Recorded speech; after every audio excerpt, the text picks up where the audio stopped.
जय श्री कृष्णा। राधे राधे। आप सभी के अपने चैनल अमृत अंश में आप सभी का स्वागत है। आज मैं आप सभी को गोवर्धन पूजा की पौराणिक कथा सुनाने जा रही हूँ। कृपया इस कथा को अंत तक जरूर सुनिए और साथ ही चैनल को सब्सक्राइब, लाइक, कमेंट भी जरूर कर दें। आप सभी को गोवर्धन पूजा की हार्दिक शुभकामनाएं। गोवर्धन पूजा को हिंदू धर्म में विशेष रूप से महत्व दिया जाता है। ऐसी मान्यता है कि इस दिन गोवर्धन की कथा के बिना पूजा अधूरी है। शास्त्रों के अनुसार गोवर्धन पूजा सदैव कार्तिक माह के शुक्ल पक्ष की प्रतिपदा को मनाना उत्तम माना गया है। इस बार प्रतिपदा तिथि 21 अक्टूबर की शाम को प्रारंभ हो रही है। हिंदू धर्म में कोई भी पर्व या व्रत उदया तिथि में मनाने का विधान है। उदया प्रतिपदा तिथि 22 अक्टूबर को मान्य रहेगी, इसलिए गोवर्धन पूजा का त्यौहार भी इस दिन मनाना उत्तम रहेगा। शुक्ल पक्ष प्रतिपदा तिथि 21 अक्टूबर को शाम 5:54 से प्रारंभ होगी और 22 अक्टूबर को रात 8:16 पर समाप्त होगी। गोवर्धन पूजा उदया तिथि में 22 अक्टूबर 2025 बुधवार को मनाई जाएगी। गोवर्धन पूजा का प्रातःकाल शुभ मुहूर्त 6:26 से सुबह 8:42 तक रहेगा। पूजन की कुल अवधि 1 घंटे 16 मिनट की है। गोवर्धन पूजा सायंकाल मुहूर्त दोपहर 3:29 से शाम 5:44 तक रहेगा। पूजन की कुल अवधि 2 घंटे 16 मिनट की है। हमारे देश में दिवाली के उत्सव का एक सबसे खास पर्व होता है गोवर्धन का। इस दिन मुख्य रूप से गोबर से बने गोवर्धन पर्वत की पूजा की जाती है और घर की समृद्धि का आशीष मांगा जाता है। ऐसी मान्यता है कि गोबर से बना पर्वत घर की सभी समस्याओं का निवारण करता है और सुख समृद्धि का प्रतीक होता है। यह पर्व आमतौर पर दिवाली के अगले दिन यानी कि कार्तिक महीने के शुक्ल पक्ष की प्रतिपदा को मनाया जाता है। गोवर्धन पूजा की पौराणिक कथा के अनुसार द्वापर युग में एक बार देवराज इंद्र को अपने ऊपर अभिमान हो गया था।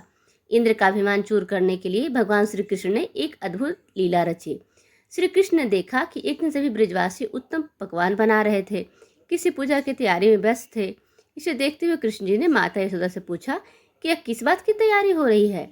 कृष्ण की बातें सुनकर यशोदा माता ने बताया कि इंद्रदेव की सभी ग्रामवासी पूजा करते हैं, जिससे गांव में ठीक से वर्षा होती रहे और कभी भी फसल खराब ना हो, अन्न धन बना रहे। उस समय लोग इंद्रदेव को प्रसन्न करने के लिए अन्नकूट यानी अन्नकूट चढ़ाते थे। यशोदा मैया ने कृष्ण जी को यह बताया कि इंद्रदेव की कृपा से ही अन्न की पैदावार होती है, उनसे गायों को चारा मिलता है। इस बात पर श्री कृष्ण ने कहा कि फिर इंद्रदेव की जगह गोवर्धन पर्वत की पूजा होनी चाहिए, क्योंकि गायों को चारा वहीं से मिलता है। इंद्रदेव तो कभी प्रसन्न नहीं होते और ना ही दर्शन देते हैं। इस बात पर ब्रज के लोग इंद्रदेव की जगह गोवर्धन पर्वत की पूजा करने लगे। यह देखकर इंद्रदेव क्रोधित हुए और उन्होंने मूसलाधार वर्षा शुरू कर दी।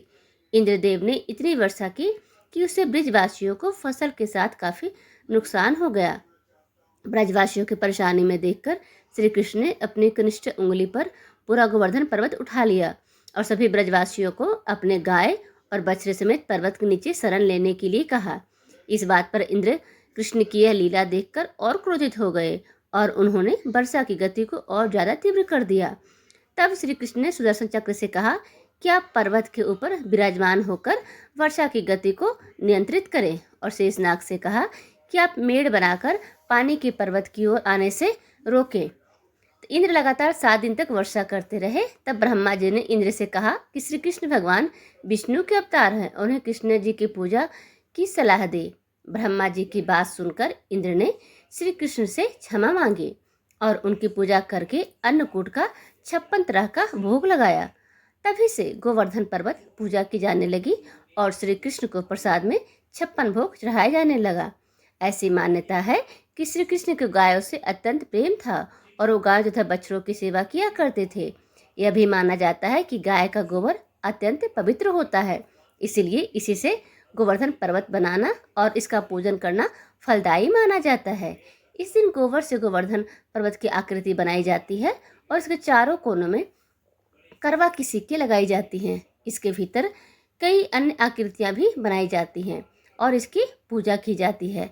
ऐसा माना जाता है कि इस दिन जो भी गोवर्धन की इस कथा का पाठ करता है और श्रद्धापूर्वक गाय के गोबर से बने पर्वत की पूजा करता है, उसकी सभी मनोकामनाओं की पूर्ति होती है। कथा सुनने के लिए आप सभी का बहुत बहुत धन्यवाद।